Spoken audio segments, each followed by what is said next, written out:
Okay. Okay. What's going on, everybody? Late night stream out here on the West Coast. It is 9/11, April 4th, 2026. And we have a lot of stuff to talk about. Chelsea winning 7-0 today. I said 3-1, but the 7-0 is something that we can talk about, dive into. And if it's something that this team can build off of, for one. And two, we're also going to talk about Arsenal. Arsenal today went to St. Mary's, Southampton, and wet the bed. And if we really want to get into Arsenal first, which I will, Arsenal, bro, let's take a look at their side of Twitter here. I'm gonna show you guys the screen in a second. I just want to put this in so I can just get everything up for this, because there's a lot to talk about here. All right. I guess we can also start here. Boom. Okay. So we're gonna go ahead and start right here.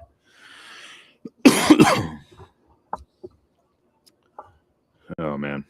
So Arsenal losing to West Ham today 2-1, getting scored on in the 85th minute, and Arsenal today looked like they are starting to feel the pressure of trying to just focus on the Premier League. Now, this was the FA Cup.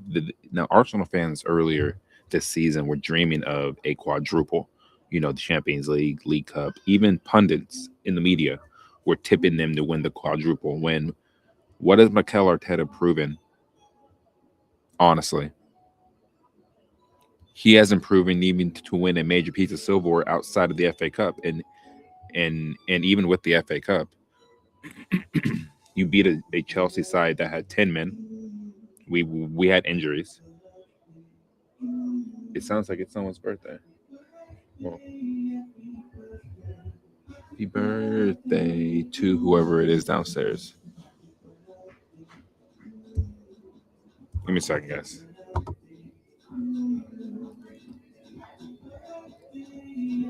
I'm gonna get back into the Arsenal talk after I listen to this. I don't want to be disrespectful. The reason why I'm doing it outside is because it's a nice night outside.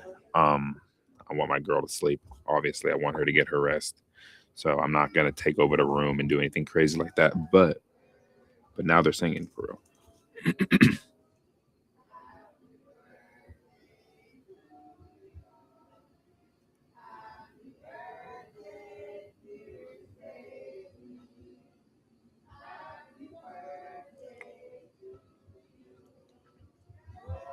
So we always appreciate when people have birthdays and stuff like that. But to get back to the topic at hand here, Arsenal, what have you guys done? What have you guys done? Now we're sitting here in a situation where they may only walk away with one trophy, but are they even going to win the league? It is a 9-point gap, so it's not necessarily the end of the world for them, but I believe they play Man City next weekend. That's the game where it's going to really decide if Arsenal win that game, then they'll win the title. But if they drop points in that game, or especially if they lose, Man City are right back in the race. And they also have a difficult Champions League tie against Sporting as well. So it's not going to be an easy game for them. They said enjoy your quadruple, pal. And honestly, Arsenal fans, I want to know, how are you guys feeling after losing to Southampton? I mean, it's an easy test for some people, but it's not easy for a lot of people, I guess. Mikel Arteta once again is showing his true colors. And if there are Arsenal fans watching,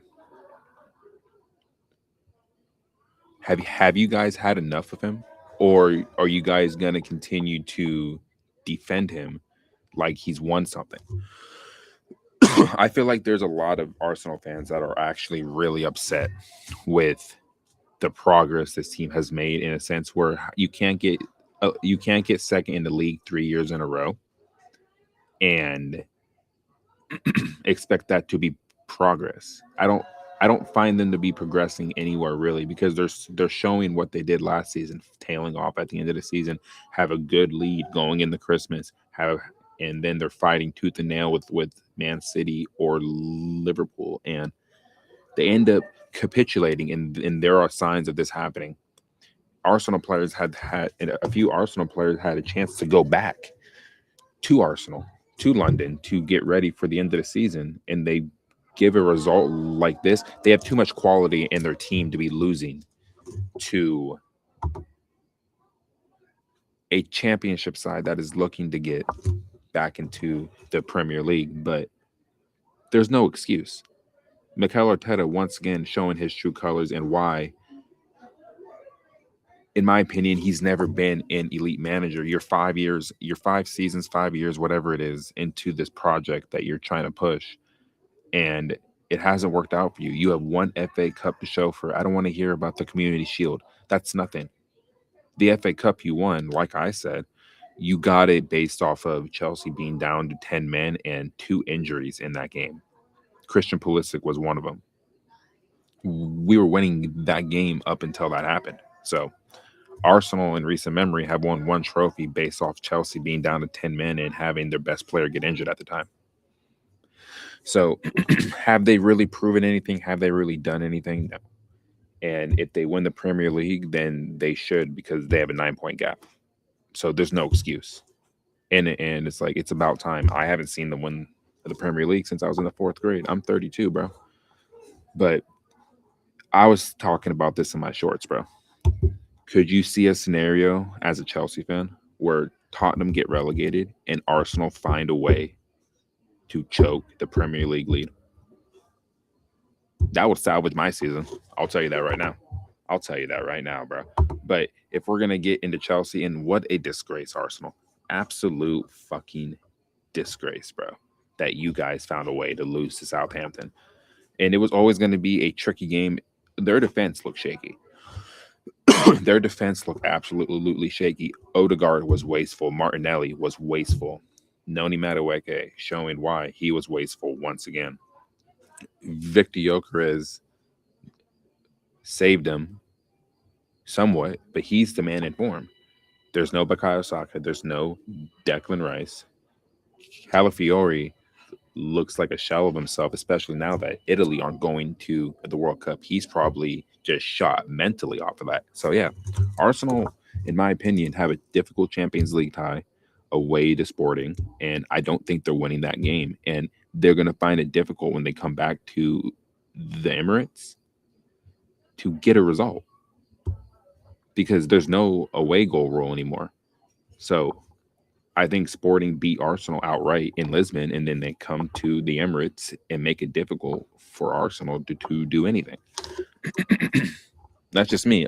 Unless they get it off a set piece or something like that, I don't see Arsenal beating Sporting. That's just me.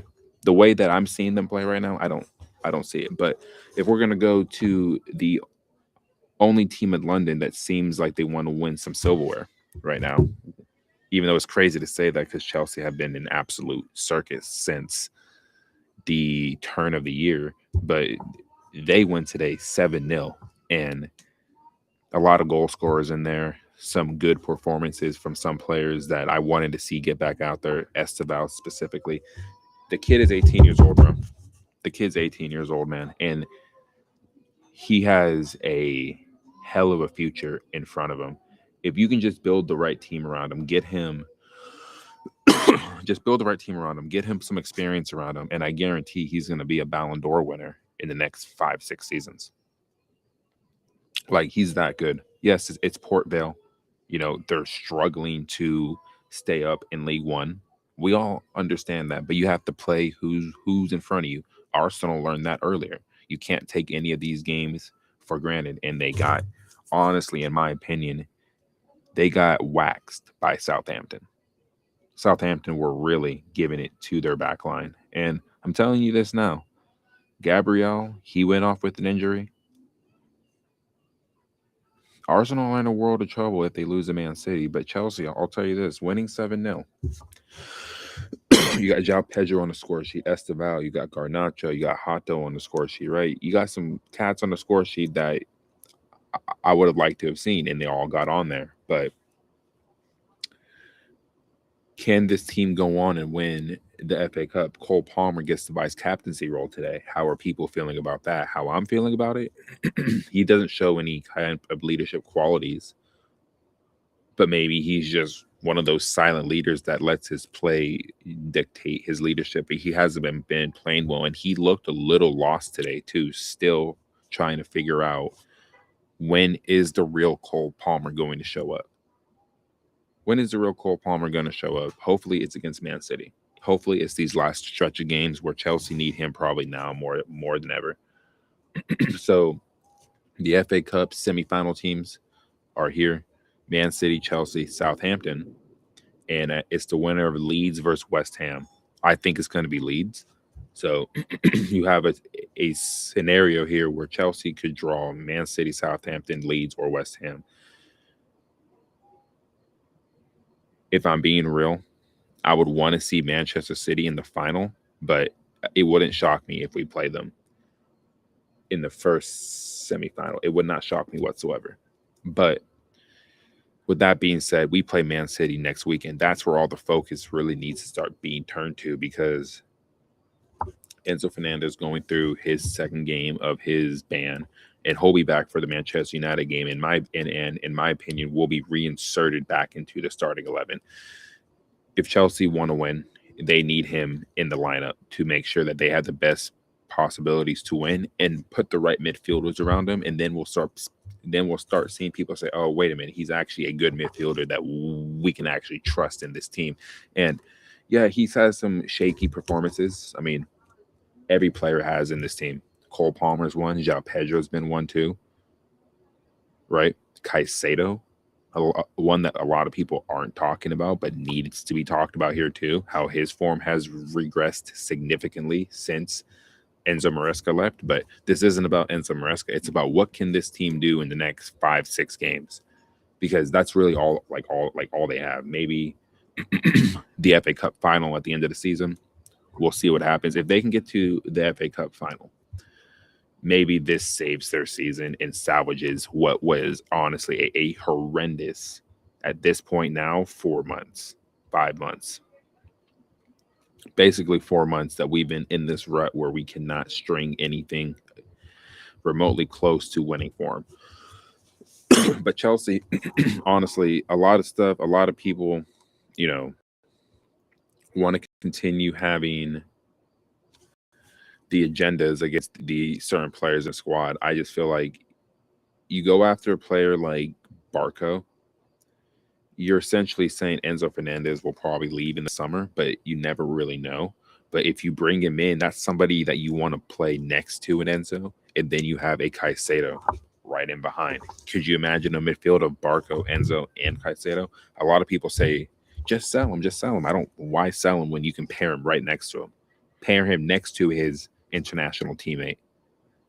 Why not do that? Why sell him? I just don't think people think. He says Esteval looks so out of shape. He looks so out of shape, but I guess he went out there and played a very good game. I don't know. Cole Palmer, since joining Chelsea in all competitions, 123 matches played, 54 goals and 31 assists provided, 85 goals and assists in 123 games. That's a fantastic return. It really is. Like it really is. And like, you just hope that he can find his form towards the end of the season, because when he's playing well, this team does generally play well. All Garnacho wants to do is affect the game. He's relentless, irrespective of where he's ended up. I'm interested to see his level / output when he's 25, 26 years old. If he reminds you of Raheem Sterling, then I guess we will continue to have an issue on our hands, because Raheem Sterling is one of the most frustrating Premier League wingers of all time, mainly because of his decision making.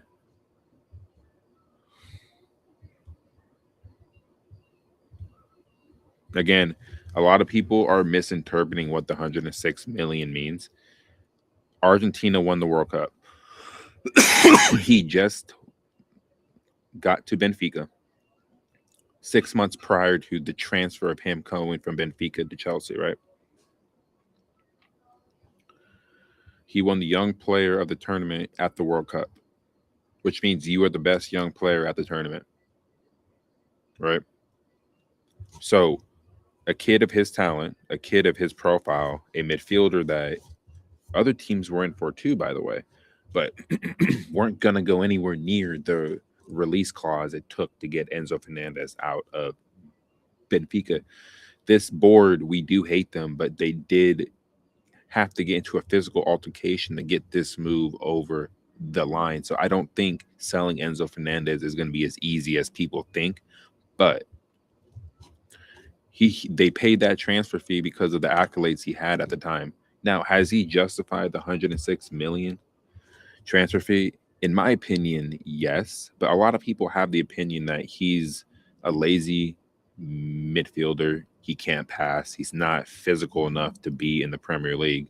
When I disagree with maybe 2.5 of those points, the physicality point, I can see what people are saying.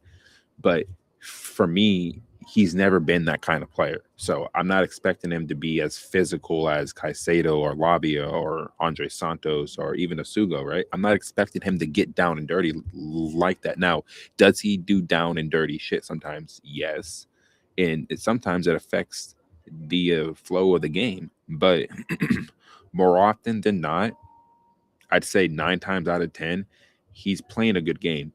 The times that he's playing a bad game, what's the common denominator with him playing a bad game? Isn't the rest of the team around him playing terrible? And you can't say one player is influencing 9 other outfield players to play terrible. I find that to be ridiculous. I find that to be ridiculous, to be honest. I feel like you need him in your team and you bring in Barco because he is confirmed to be coming. You pair him up next to him and you have Caicedo in behind. If that's what you want to run as your midfield, I wouldn't mind seeing that. I wouldn't lie to you. I wouldn't mind seeing that. But for me, I do want to see an experienced midfielder in this setup. Honestly, I just feel like we desperately need it, and just somebody that knows how to just control a game when you don't need to go all guns blazing and you leave yourself open and then you're getting torn open by one pass, taking out 8 players, bro. Like, you need somebody in that midfield that can just calm the game down. And I don't think we have that kind of midfielder, honestly. I really, really don't.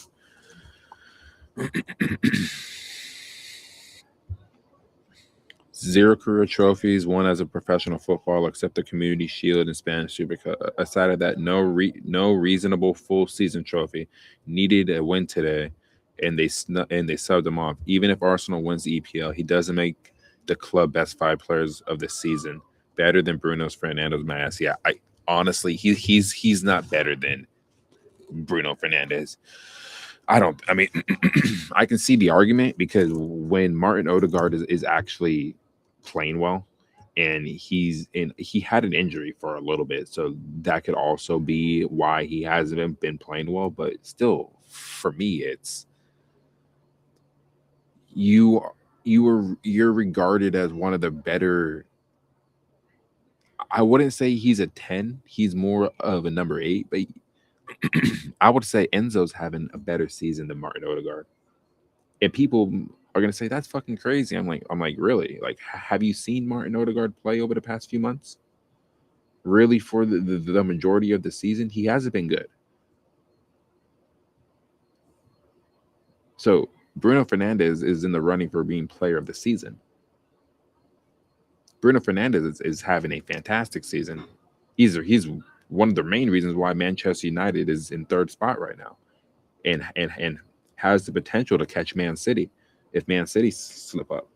So Bruno Fernandes is absolutely better than Martin Odegaard. There's no conversation right now.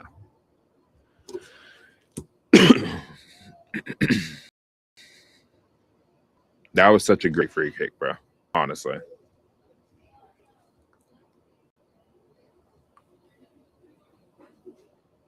I've never seen Enzo Fernandez score a banger from 18 yards at Chelsea that made me stand up and clap. Actually, someone show me a better goal than he scored at Chelsea, and I would delete my ex. Well, look, buddy, it looks like you're delete your ex, bro. Because how do you not remember this? This is one of the great FA Cup free kicks in Chelsea history, in my opinion. It was such a great free kick. And we should have won there in the league that season too, honestly. Jamie Gittins injured again, bro. Unfortunately, Jamie injured in training yesterday, picked up what looks like another hamstring injury. We need to scan him and make sure he's okay.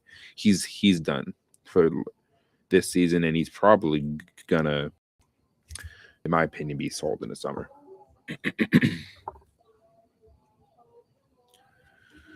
Yeah, a lot of people are speaking about him not being in the next few games. I saw this. Yeah, I mean, Esteban, Captain Reece James. I mean,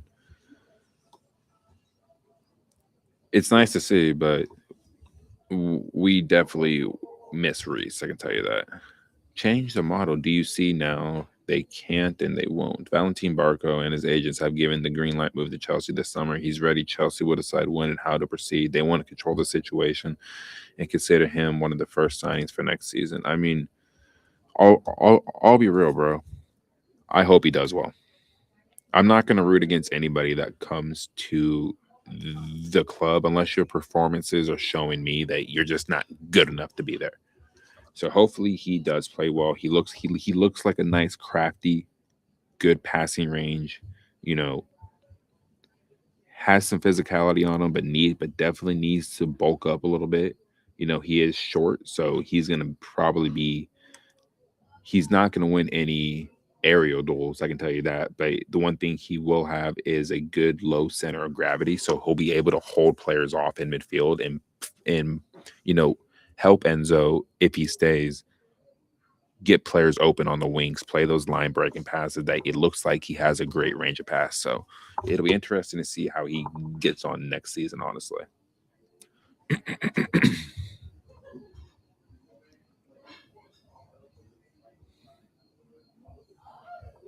Yeah, man. I mean, there's a lot of stuff going on in the world of football right now.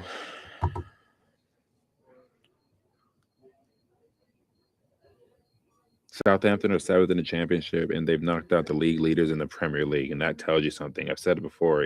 If this league restarts, I'm not sure Arsenal finish in the top four. They're only there now because they are protecting a lead. When a team plays like that, sometimes they don't finish the job. I wouldn't be surprised. I watched them play honestly.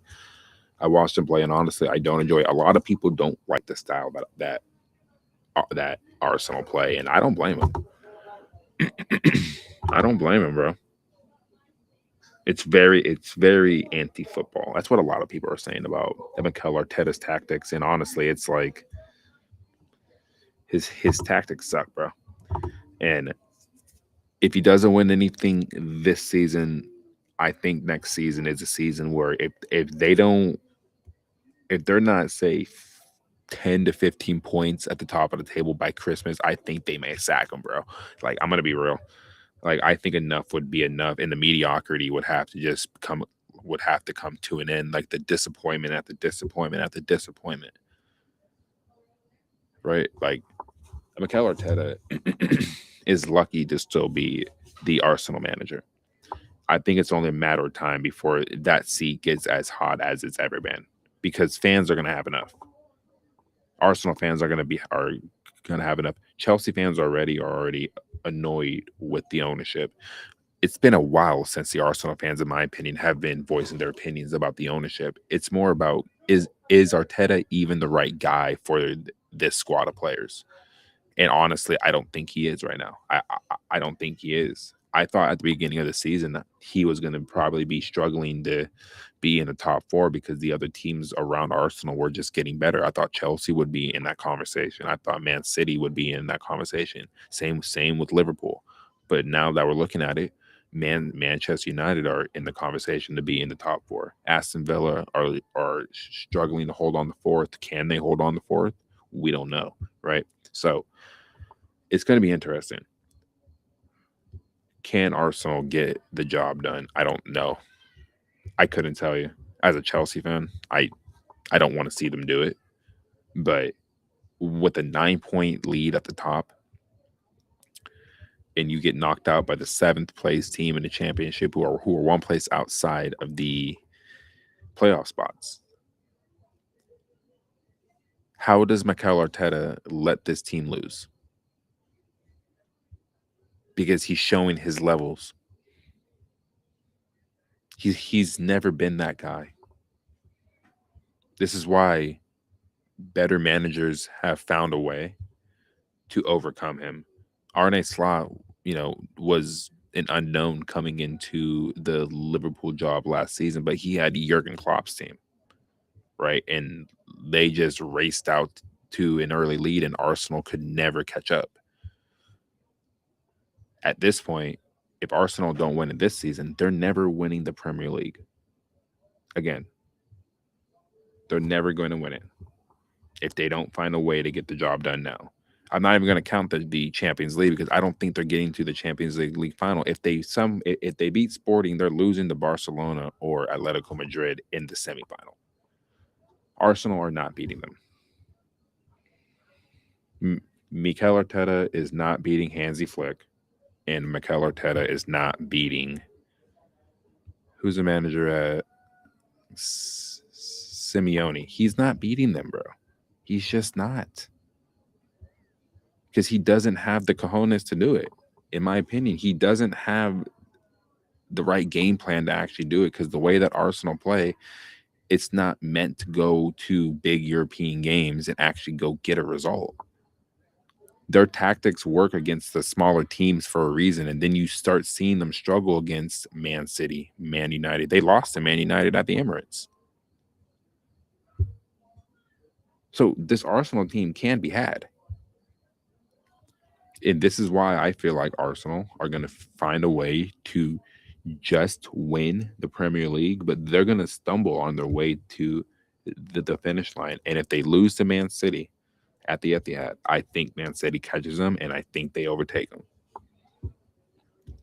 Man City already has the psychological advantage by beating them in the Carabao Cup final. And Man City just ripped apart Liverpool today, 4-0. We haven't even talked about that. 4-0, Erling Haaland hat-trick. A Semenyo also on the score sheet. Arne Slot, is his job in danger? Is his job in danger, right? He wins the Premier League last season, right?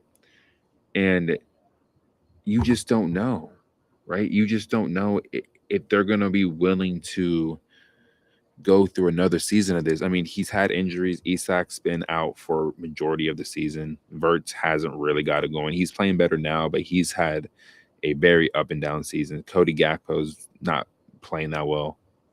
Mo Salah's head is basically gone. Virgil van Dijk is having one of the worst seasons of his career. Right? Kirkez looks like he made, like, going from Bournemouth to Liverpool just wasn't the right move for him, bro. And it's why you still see Andy Robertson in some games, because it's like I don't think they trust him.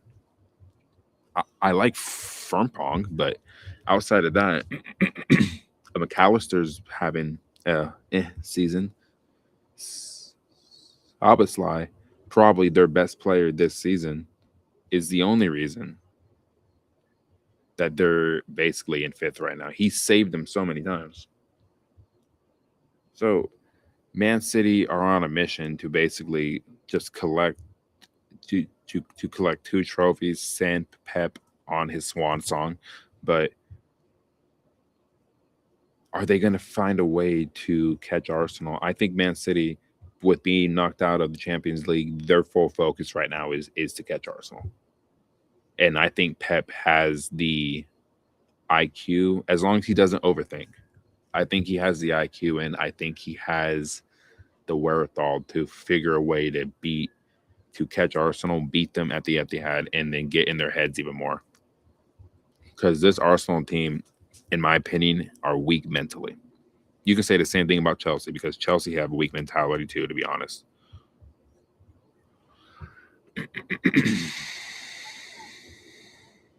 What a great idea it was to cancel all Premier League games so we can watch these riveting FA Cup games. Wake up, for fuck's sake. The FA Cup isn't good enough to hold a weekend on its own in April.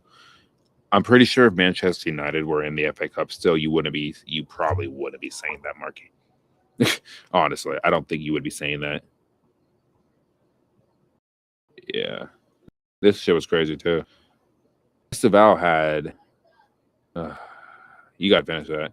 But Esau today, bro, he could have had 4 or 5 goals today, bro. He was electric, man. And like this is what I want from like a winger, bro. Being direct, driving at your fullback, bro. That's what you need out of your wingers. I'm getting tired of seeing players out there on the left not taking a chance and doing that shit, bro. Drive at your fullbacks, man. Drive at the fullbacks. You're more likely to put them on your ass than them actually taking the ball if you keep on driving at them.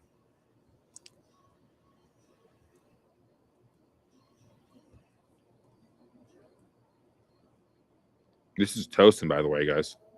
This is against a League One player. Insane. All right. Like Tosin's positioning is nuts, bro. He slows down because he's not reading the flight of the ball correctly or the bounce. But it's crazy, man. Why is he moving like an overloaded truck? I agree, bro. Even though you've been saying some wild shit lately, like I agree.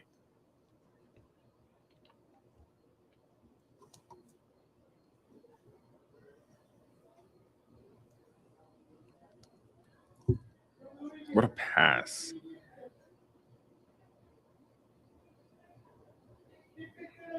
Now, there was some controversy about this goal, right? Because they said that it came off of Garnacho's.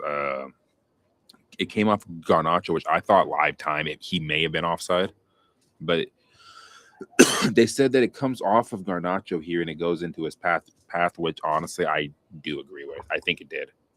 I think they looked at the wrong I think they looked at the wrong angle or like the wrong passage of play on the offside.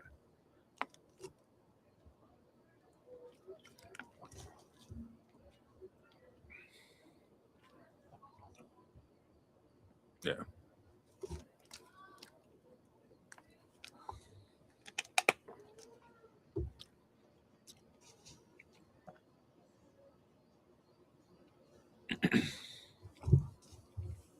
I've got a group of players who still believe, as I do, that we can have an outstanding season, whether that's winning the FA Cup or qualifying for the Champions League spot. It's in the belief. Well, you've done a lot more talking than actually getting those results on the pitch, but hopefully these players are seeing the clear objective here.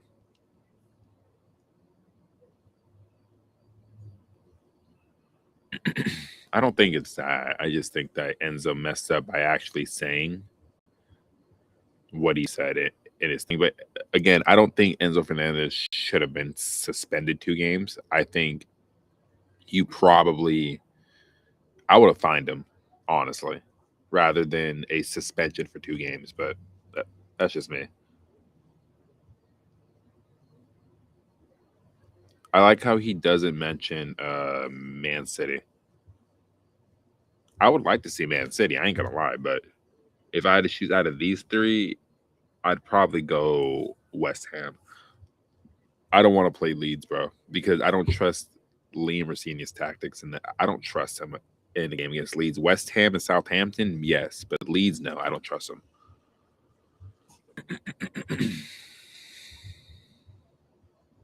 They said they would beat Chelsea's record of only conceding 15 goals in a season. They said they'd win the quadruple, then the treble, and then they may not, and then they may end up not winning a single trophy. Funniest club and fan base in the world. I mean, listen, bro.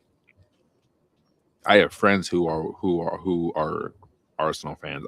I've seen people on this specific platform saying Arsenal are going to win the quadruple, win the treble. We'll do the Champions League and the leagues. Like you guys probably now at this point are just getting the Premier League, but continue playing the way that you're playing right now. You guys may not end up winning a single thing, and that would be the funniest thing of the season. I'll tell you this right now, Arsenal. I'm telling you this. Don't Arsenal fans, don't let yourself be in the situation where you guys don't win a trophy and Chelsea win the FA Cup. and they get a top 4 spot. Don't let that happen. You guys could have prevented that, but you guys lost to Southampton today. It's kind of wild, man. It's kind of wild, but then again, we almost lost to Wrexham. So there's not too much that I can really say, right? But then again, we still got the result and we still found a way to win. But it doesn't mean that we played well in that game. We played absolutely terrible in that game against Wrexham. I have a short reacting to it about how lucky we were. It wasn't better opposition, and then better opposition came a few days later and absolutely dismantled this club. So Chelsea have it all to do, bro. And I do want to say this. I feel like there's going to be a conversation at the end of the season if this team finds a way to get into a Champions League spot and they get the FA Cup. It's still blue co out. I mean, that's still like, it doesn't matter. They still have to go. Like, it's still done and broken, bro. Even if they get a Champions League spot and they sit here and win the FA Cup, it doesn't matter. You guys still have to go. You guys still need to sell. You guys still aren't ambitious enough to do it, to do anything for this club. And the proof is in the pudding by bringing in Barco for next season, right? So it's not anything that we can really expect. I mean, I'm expecting in the summer, even if they miss out, even if they do get into a European spot, I'm still expecting them to pack up their things and sell, because the pressure is mounting still. It doesn't matter how we finish our season at the end of the day. I still think that there's a possibility that they will sell at the end of the season or look for a buyer, because they're not going to want to continue losing money and investors are going to back out. But we could definitely take a pause on talking about the Blue Co and the protests and stuff, because it is a very stressful thing to talk about, because Chelsea fans or football fans in general should not be seeing a big team get ripped apart like this whatsoever. But if there is one thing though I did want to talk about here, I'm gonna have to go to YouTube for this.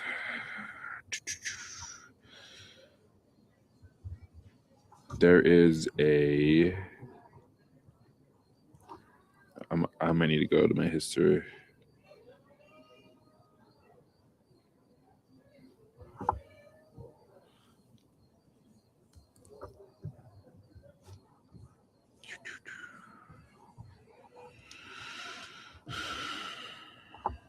Not what I wanted to do.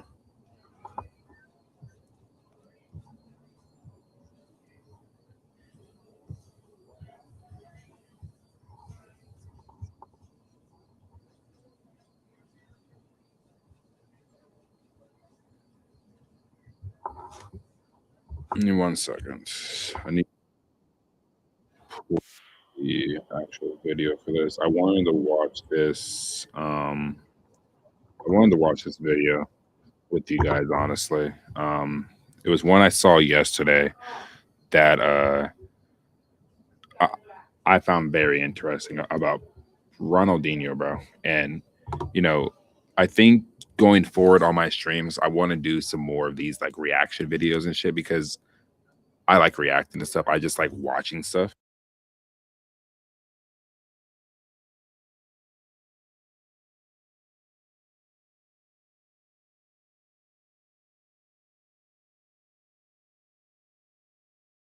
True entertainers. The game has become more tactical, so structured, almost robotic. But just a decade or two ago, football was bursting with flair. Players who brought joy with every touch and every trick. And no one embodied that magic quite like Ronaldinho. Ronaldinho, the brilliant Brazilian. Dances, tiptoes, and it's really like chasing a ghost. The Brazilian wasn't just a player, he was the very definition of flair. Watching Ronaldinho was like watching an artist in motion. He dazzled millions as he danced with the ball at his feet. Kids all over the world mimicked his every move on the playgrounds, cementing him as a true football icon. So let's dive in and explore just how incredible Ronaldinho was at the peak of his powers.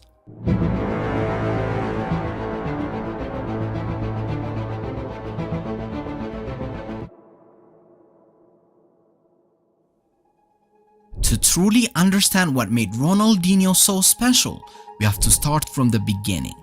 Born in 1980 in Porto Alegre, Ronaldinho came from a family of footballers. His older brother in particular was a professional who played for Grêmio. So from a very young age, Ronaldinho grew up immersed in the love of football. He was originally called Ronaldo, but due to his small stature compared to his peers, the nickname Inho was added, meaning little. Ronaldinho's first venture into football wasn't on grass, but on futsal courts and beach fields. This shaped his carefree and flamboyant style of playing. Later, he transitioned to more structured football, joining local clubs. At just 13 years old, Ronaldinho made a name for himself by scoring all 23 goals in a 23-0 win during a local youth game. This created quite a buzz, and the Brazilian public began to take notice of the teenage sensation. Rising through the Grêmio ranks, he made his senior debut aged 18. In the years that followed, Ronaldinho became known for his dazzling dribbles and flashy skills, and consistently performing in big matches. His growing reputation earned him a place in Brazil's 1999 Copa America squad, where he played alongside his idols Ronaldo and Rivaldo. Just a week after the Copa America concluded, Ronaldinho represented Brazil in the Confederations Cup. Although Brazil lost the final, Ronaldinho finished as the top scorer and was also named player of the tournament. Now firmly on the radar of European clubs, Ronaldinho was close to joining Arsenal in 2001. However, the deal fell through due to his failure to secure a work permit. UK regulations required non-EU players to have a certain number of national team appearances, which Ronaldinho hadn't yet accumulated. So instead, he joined PSG in a deal worth €5 million, marking the beginning of his European adventure. Ronaldinho joined a PSG squad that already had some big names like Anelka and JJ Okocha, the latter also one of the greatest entertainers football has ever seen. In his first few months, Ronaldinho's appearances were mostly off the bench. But after the winter break, he began to see more minutes, and that's when his brilliance truly started to shine. He lit up the pitch with his incredible goals, showcasing not just his technical skill and dribbling, but also his precision from dead balls, whether from penalties or free kicks. Ronaldinho finished his first season with PSG scoring 13 goals and providing 7 assists. This form earned him a spot in Brazil's World Cup squad that summer. Alongside Ronaldo and Rivaldo, he formed the iconic front three known as the 3Rs. Ronaldinho scored twice and set up 3 more as Brazil clinched their 5th World Cup title. His crucial goal against England in the quarterfinals is still regarded as one of the most iconic goals in World Cup history. Despite his strong start at PSG, tensions grew between Ronaldinho and coach Luis Fernandes, who criticized the Brazilian for focusing too much on Parisian nightlife and not enough on his football. It was a familiar critique faced by many Brazilian stars. Yet despite the controversy, Ronaldinho returned for his second season at PSG. Now a World Cup winner, he began to feel he had outgrown the club, especially as PSG finished a disappointing 11th in the league. This, along with his growing tensions with the manager, led Ronaldinho to make the decision to leave Paris. 2 teams showed concrete interest in Ronaldinho: Manchester United and Barcelona. United were looking for a replacement for David Beckham, who was on the verge of a move to Real Madrid. Meanwhile, Barcelona had identified Ronaldinho as one of 3 candidates to rejuvenate the club. With Thierry Henry staying at Arsenal and Beckham joining their arch rivals, Barcelona splashed €30 million to bring in the Brazilian. United, on the other hand, signed a teenage sensation by the name of Cristiano Ronaldo. It was at Barcelona where Ronaldinho introduced himself to the world. His arrival was marked by a sensational first goal on his Nou Camp debut.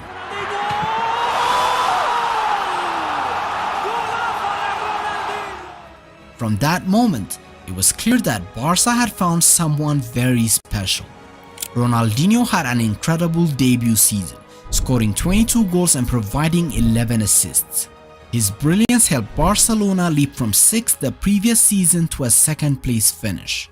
He had breathed new life into the club, and with new signings like Samuel Eto'o and Deco, the fans were filled with excitement for what was to come.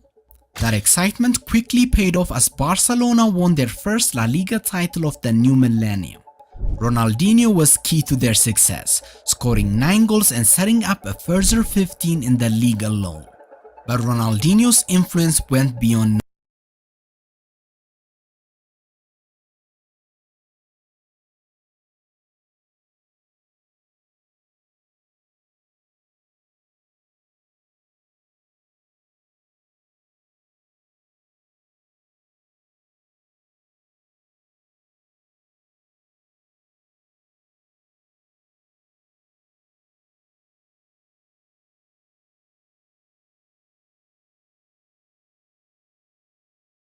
numbers. He was the heartbeat of Barcelona.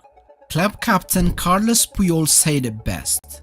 The greatest compliment I can give him is that he's given Barcelona our spirit back.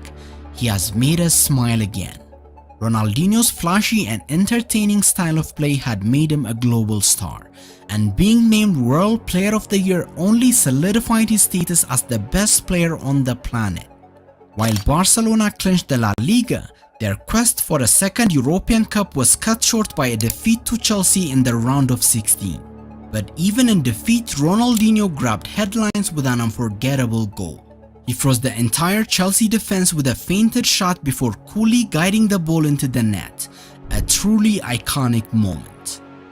Another unforgettable moment was when Ronaldinho set up Messi's first Barcelona goal. It was a symbolic passing of the torch, the current star crowning the future. The following season was Ronaldinho's most memorable. He was named the World Player of the Year for the 2nd time, joining Zidane and Ronaldo as the only players to win it twice. He also claimed the 2005 Ballon d'Or for an exceptional year. Ronaldinho helped Barca retain the La Liga title, with his standout moments coming at the Santiago Bernabeu. He scored 2 incredible goals as Barcelona defeated Real Madrid 3-0.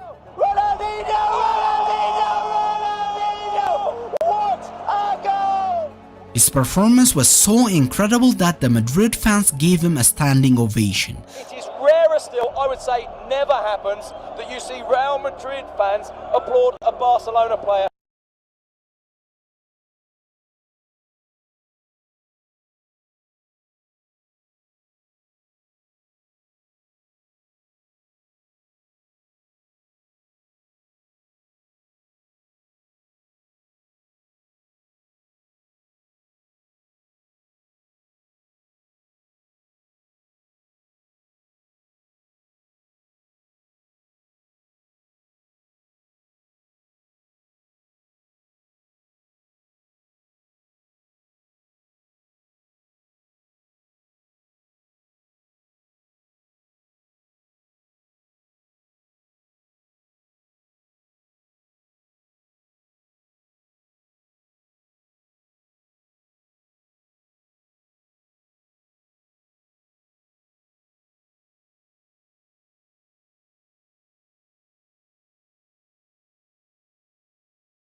But if one man deserves it, it's this man.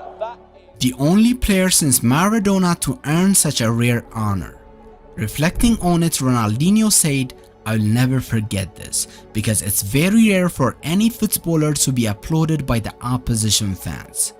He finished the season with an incredible 26 goals and 24 assists in all competitions. 12 of those goal contributions came in the Champions League, as Barcelona clinched their 2nd European Cup. Ronaldinho joined a Barcelona side in disarray and transformed them into champions, leading them to multiple La Liga titles and the long-awaited Champions League glory. By this point, he had already cemented his place as a club legend. The following season was another successful individual campaign for Ronaldinho. He scored 24 goals and provided 14 assists in all competitions, with 21 of those goals coming in La Liga as Barcelona fought to secure a third consecutive title. Both Madrid and Barca finished the season with the same points tally, but unfortunately for the Blaugrana, they lost the title due to their head-to-head record. Still, Ronaldinho dazzled once again, just as he had done in every season before. His incredible overhead bicycle kick against Villarreal remains one of the greatest goals in La Liga history. His efforts that season were recognized as he was named in the FIFA World 11 for the third year running. However, the following season was plagued with injuries, which limited his game time. Beyond that, the Barcelona hierarchy felt that despite Ronaldinho being only 28, he was past his prime. His partying lifestyle had diminished the physical presence that made him unstoppable in his early years. After turning down a move to Manchester City, Ronaldinho left Barcelona for AC Milan, marking the end of 5 magical years with the Catalans. He would later express that leaving Barcelona and especially not playing alongside Messi for a few more years was his biggest regret. In his 3 years at Milan, Ronaldinho had some memorable moments, but he never quite recaptured the form that had once made the world fall in love with him. After that, Ronaldinho returned to Brazil playing for several clubs and even enjoying a short stint in Mexico before announcing his retirement in 2018. The outpouring of love was overwhelming, as the football world never stopped loving the player who brought joy to their lives for so many years. Though he faced legal and financial struggles after retiring, Ronaldinho remains a brand ambassador for the sport as he is beloved across the globe. Ronaldinho was a truly special player. He played the game beautifully, always with a smile on his face, and brought joy to football fans everywhere. He will always hold a special place in the sport's history and remain one of the most iconic players to have ever graced the beautiful game. One of the biggest